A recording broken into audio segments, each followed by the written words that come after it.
Hi, so I wanted to do another video where I talk about some of the things that Deadspace gets right in terms of horror, and I wanted to focus more on the way it plays around with hope, actually, in the story, because a big part of it is about cosmic horror. In cosmic horror, a big theme of cosmic horror is to always play around with a person's sense of hope.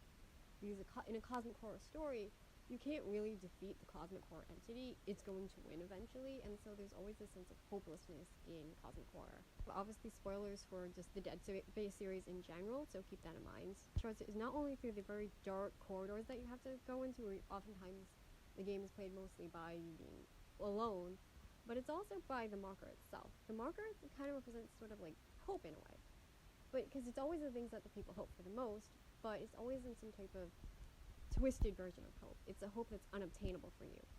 And so, like, for Isaac, it's seeing Nicole again.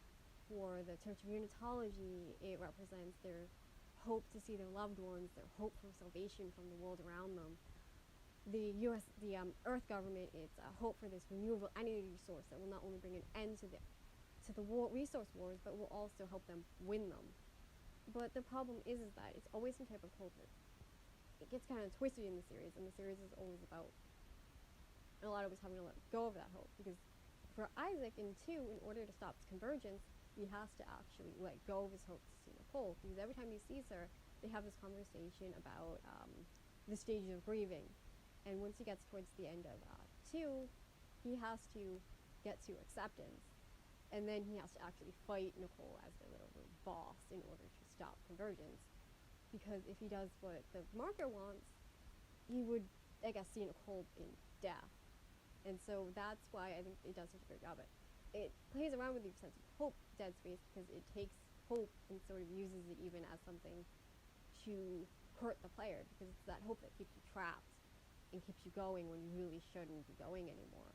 And that's why it's such an interesting and weird way to use it as hope in order to kind of help further that sense of hopelessness within the story that does such a great job for a cosmic horror like Deadspace, because cosmic horrors are also always about the insignificance of the person or humanity as a whole.